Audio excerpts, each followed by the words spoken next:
What's up, everybody? I'm Simon Sabra, and today I got for y'all my February reading log. So before I get into that, be sure to follow me on Instagram at Simon Sabra YT. Link will always be down in the description. Also, be sure to leave a like, subscribe, hit that bell so you never miss an upload, all of that good stuff. Also, make sure you comment down anything you've been reading recently, anything you think I should check out, anything like that whatsoever. Go ahead and comment that down. But with all that out the way, let's just jump right into it.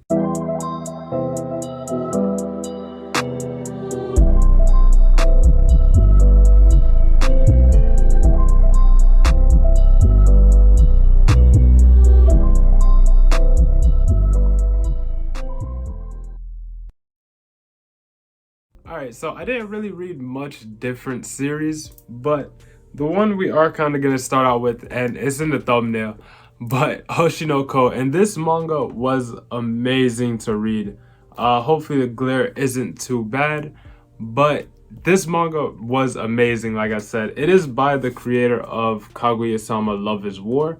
And this, well, for one, I know this did recently get announced for an anime, which I'm really excited for because this is probably one of the best volume ones that I've read in a really, really long time. And it was, yeah, it was amazing. I can't even lie. So it's about this idol, and basically she's pretty much just a young idol, and she's having kids at a very young age. But she doesn't want the public to know about it because that would ruin her career. So there's this guy, the, I guess, doctor that's with her at the hospital or whatever. He's with her and he's a huge fan of her. So boom, whatever, not important. So what happens is that the lady, like I said, she's pregnant, she's having kids, and she basically, while she's giving birth or during that kind of stage, the guy is off work, he's out, whatever, and he gets attacked and dies. And basically he gets reincarnated as one of the idol's kids. Very interesting plot, and he also has a twin sister. Not gonna go too much in depth on it, but it is such an amazing series. If you haven't read it, go check it out. If you're waiting for the anime, that's fine too, because I know the anime is going to be amazing because the source material is just that good. And especially the way volume 1 ends, I'm not gonna say it, but it is actually a really dark manga. Like, despite the flashy cover, the fact that it's about idols and the idol world, it's very, very dark and mature, and I love it so much. It is an amazing manga. Definitely go and check it out. It's probably one of my favorite reads for this month. Yeah, probably one of my favorites. But after that, this next one we have is one by Shuzo Oshimi, and that is Sweet Poolside. I know yeah, sorry for the glare. But this one, of all like the early Oshimi works, this one might be my favorite. So like compared to Avant-Garde Yumiko, Devil Ecstasy, etc., this one is probably my favorite. I'm not sure what it was about it, but basically it's about this one girl who has, like, she grows a lot of body hair. And I did talk about this in my most recent manga haul, so I'm gonna kind of repeat what I said. But yeah, so the girl grows like a lot of body hair, and the main character is this guy who doesn't grow body hair at all. And they're both really jealous of each other. And so they kind of get this like intimate relationship where the guy kind of shaves the girl because she's really insecure about it. And so their relationship kind of develops from there. But the girl has a crush on somebody else. And it's a very interesting manga, so to say. It's a very quick read, like a lot of Oshimi's other works, but it was okay for what it was. I'm not gonna spend too much time on it. Yeah, not gonna spend too much time on it. Next one I did also talk a little bit about in my most recent haul, and that is Rockwood Laughs by Katsuya Terada. This manga, if I'm being 100% honest, I can't tell you the first thing that happened in this manga, but everything looked cool. Like, that's pretty much all I could say. It's about this guy named Rakuda who just is really cool. Like, he does a lot of bad stuff, but he just looks cool doing it, and the shading and the art in it is honestly amazing. But there's really not much I could say because I honestly don't remember a lot that happened in this manga. I'll be very honest with y'all.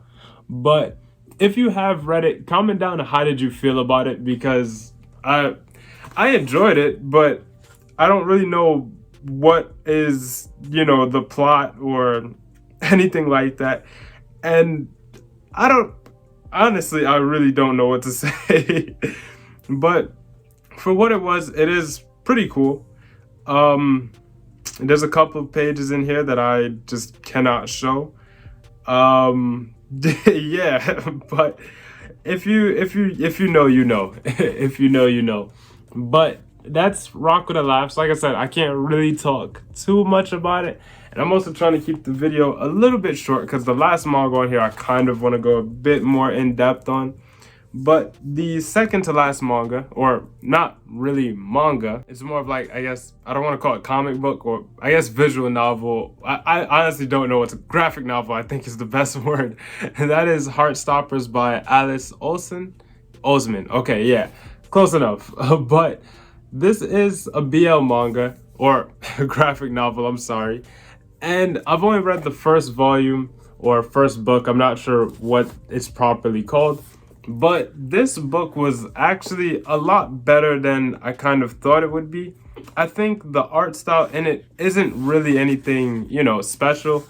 Mostly because compared to manga at least, I'm not sure what the process is for these. But there are some pages that do look really good, like this one, for example. And the way that Alice uses her panels to kind of convey like a lapse in time or the character's emotions or thoughts at the time, I think plays a really good part into like the enjoyment of the actual series. But this series was, or volume, was actually, like I said, really surprising because I didn't really know what to expect going into it. I've never actually read, I guess, like a non-Japanese BL story. And so this one does follow a bit of like similarities in my opinion. But also do keep in mind, I don't think I've read enough Japanese BL to really make the comparison, but it's a really cute story. I did read it a lot earlier in the month, so I can't exactly remember all of the details of it. I don't think it stood out that well compared to some of the other stuff that I read for, this reading log, but it was cool for what it was. I'll probably be picking up, or not probably, I will be picking up the next set of volumes. I think it ends on like volume 5 or 4, I think. So I'm probably going to go all the way through with the series just to see what it's about. Hopefully I do continue to enjoy it. So the last piece of heat that we read for this month was none other than Goodnight Pun Pun. And we did read volumes 3, 4, and volume 5. And honestly, volume 5 was something, well, all of these was something special, but volume 5 was something. Spoilers, of course, because as you know, we're not in the early stages anymore. But let's kind of just go through volume 3 for a bit, this one real quick. But I've been enjoying this series way more than I thought I would. Okay. Yeah, volume 3 was the one with, oh no, volume 3 was something crazy. I'm not even gonna lie. Okay, so volume 3, Pun Pun's uncle basically went missing for a bit. And oh gosh, I love this book so much. Oh, speaking of which, Inyo Asano has been working on this new manga. I forgot what it's called. I think it's like Mujina something. And it's like a battle manga that looks really good. If you go on his Twitter, you'll see it. And it looks amazing. And if the characters are like as deep as, his other series, while being a battle manga, that would be amazing. I'm not sure if he finished Dead Dead Demons yet, but I still gotta go finish that myself. But oh my god, I'm excited for the new series that he's working on, as well as just everything by Inyo Asano that I am reading. I'm excited to actually get through. But what happens is that, oh my god, I'm just gonna put the page up. I'm not even gonna explain it. You guys could kind of see what's going on, but oh my god.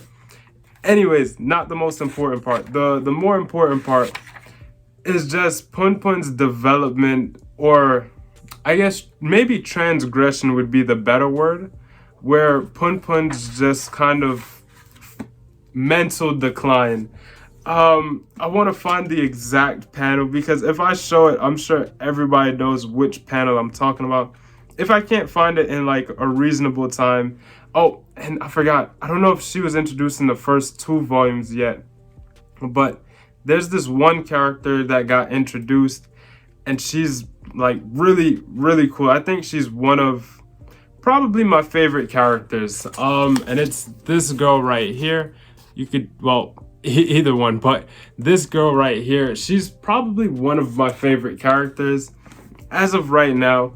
And honestly, the way that she just interacts with Punpun in a way that kind of shows Punpun his own flaws, if that makes sense, because she's very upfront about it. She doesn't beat around the bush, and she just tells Punpun exactly what it is without really caring too much. Well, not caring, but she's just very harsh in how she kind of says what she has to say.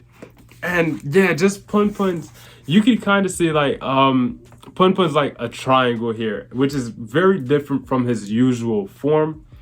And it is just so different because now Punpun started living alone, and he makes a vow to himself that if he doesn't like have a better life within 2 years, which is when his lease is up, then he's gonna delete himself.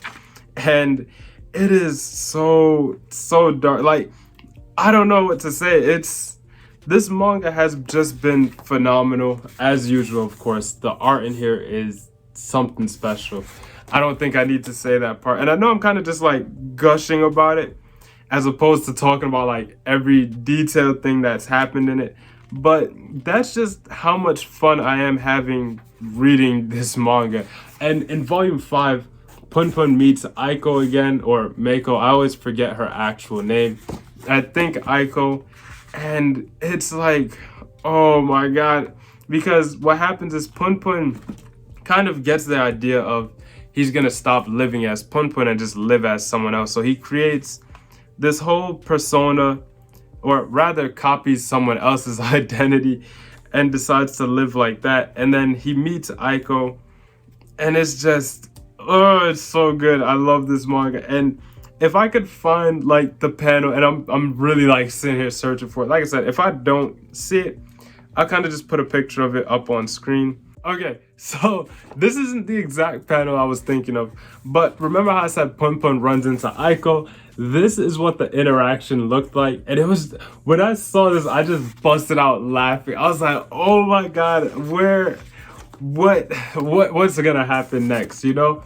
And honestly, it was just such an interesting thing to happen. Oh my god. Like I said, I know I'm kind of just like gushing about this series, but it is phenomenal. Go and read it if you have not. I know I probably spent like a good 5-6 minutes just like fanboying over this, but go and read it if you haven't. It's definitely not for everybody, I will say that, but I do think everybody should read it, and this is the page I was talking about. Yeah, I think everybody should read it, but it's not for everybody, if that makes sense. And I'm really excited to read the rest of the manga because I know I'm gonna enjoy it. And that's really it for the video. Let's give a quick shout out to our channel members. Thank you all so much for supporting the channel. I greatly appreciate it. Be sure to leave a like, subscribe, hit that bell so you never miss an upload, all of that good stuff. Make sure you go follow me on Instagram at SimonSabroYT. The link will always be down there in the description. And yeah, that's it for the video once again. This is Simon Sabro signing out. I catch you on the next one.